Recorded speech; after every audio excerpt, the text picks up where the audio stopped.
ലോകത്ത് പുതിയൊരു ആശങ്ക ഇപ്പോൾ ഉയർന്നു വന്നിരിക്കുകയാണ്. അതായത് ജപ്പാൻ ടോക്കിയോ അവിടെ ഇപ്പോൾ ലോകത്ത് ഇൻഫ്ലുവൻസ രോഗം വർദ്ധിച്ചു വരുന്ന കൂട്ടത്തിൽ ജപ്പാനിൽ വലിയ ഇൻഫ്ലുവൻസ രോഗം വർദ്ധിച്ചു വരികയാണ്. ഇത് മറ്റുള്ള രാജ്യങ്ങളിലേക്കും പടരുന്നു എന്നുള്ളതാണ്. ഇന്ത്യയിലേക്ക് ഇത് പടർന്നു പിടിക്കാനുള്ള സാധ്യത വളരെ കൂടുതലാണെന്ന് നമുക്ക് മനസ്സിലാക്കാൻ സാധിക്കുന്നു. അതായത് ജപ്പാനിൽ പടർന്നു പിടിച്ചിരിക്കുന്ന ഈ ഇൻഫ്ലുവൻസ രോഗം അത് മലേഷ്യയിലേക്ക് പടർന്നു പിടിച്ചിട്ടുണ്ട്, തായ്ലാൻഡിലേക്ക് പിടിച്ചിട്ടുണ്ട്. അതിപ്പോൾ ഇന്ത്യയിലേക്ക് പടർന്നു പിടിക്കുമോ എന്നുള്ള ഭയത്തിലാണ് നമ്മൾ. ജപ്പാനെക്കുറിച്ച് പറയുകയാണെങ്കിൽ ഈ രോഗത്തെ ഒരു പകർച്ചവ്യാധിയായി പ്രഖ്യാപിച്ചിട്ടുണ്ട്. ഇതൊരു ഇൻഫ്ലുവൻസ ആണെങ്കിലും ഇത് യഥാർത്ഥത്തിൽ പന്നിപ്പനിയുടെ ലക്ഷണങ്ങളാണ് കാണിക്കുന്നത് എന്നാണ് അറിയാനായി സാധിക്കുന്നത്. പല രാജ്യങ്ങളിലും ഈ രോഗം നാശം വിതച്ചിട്ടുണ്ട്. ഇന്ത്യയിലും രോഗികളുടെ എണ്ണം വർദ്ധിച്ചു കൊണ്ടിരിക്കുകയാണ്. ലഭിച്ച വിവരങ്ങളനുസരിച്ച് H3N2 വൈറസിൻ്റെ വ്യാപനം ആണിപ്പോൾ നടക്കുന്നത്. ഇത് ആശങ്കാജനകമാണ്.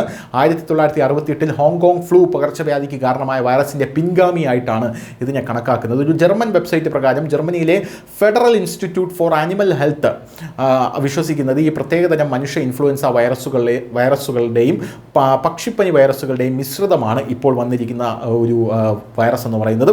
ഫ്ലൂ രോഗികൾ പ്രായം കുറഞ്ഞവരാണെന്നും അറിയപ്പെടുന്നു. പനി, ചുമ, തൊണ്ടവേദന എന്നിവയാണ് പ്രധാന ലക്ഷണങ്ങൾ. ജപ്പാൻ, ഇന്ത്യ, സിംഗപ്പൂർ, തായ്ലൻഡ് എന്നിവയുൾപ്പെടെ നിരവധി രാജ്യങ്ങളിലെ ആശുപത്രികൾ ഇപ്പോൾ നിറഞ്ഞു കവിഞ്ഞിരിക്കുകയാണ്.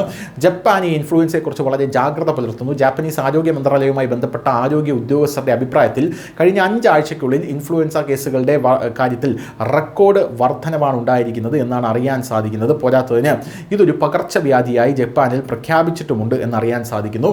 തൊട്ടപ്പുറത്ത് മലേഷ്യയിലേക്കും ഈ രോഗം പടർന്നു പിടിച്ചിട്ടുണ്ട് എന്നുള്ളതാണ് ആശങ്കപ്പെടുത്തുന്ന ഒരു കാര്യമെന്ന് പറയുന്നത്. മലേഷ്യയിലേക്ക് വരുമ്പോൾ അവിടെ കൂടുതലും ഈ വിദ്യാർത്ഥികളിലാണ് ഈ രോഗം പടർന്നു പിടിച്ചിരിക്കുന്നത് എന്ന് അറിയാനായി സാധിക്കുന്നു. അതുകൊണ്ട് തന്നെ മലേഷ്യയിൽ ഇൻഫ്ലുവൻസ പൊട്ടിപ്പുറപ്പെടുന്നതുകൊണ്ട് തന്നെ 6000 വിദ്യാർത്ഥികളെ ഇത് ബാധിച്ചുവെന്നും നിലവിൽ നമുക്ക് മനസ്സിലാകുന്നു. സ്കൂളുകളും കോളേജുകളും ഇപ്പോൾ അവിടെ അടച്ചിരിക്കുകയാണ് ഈ ഇൻഫ്ലുവൻസയുമായി ബന്ധപ്പെട്ട്. അതുകൊണ്ട് പോരാത്തതിന് ജനങ്ങളോട് ജാഗ്രതാ നിർദ്ദേശം എടുക്കാനും ഇപ്പോൾ അവിടുത്തെ സർക്കാർ പറഞ്ഞിട്ടുണ്ട്. News desk, news Malayalam.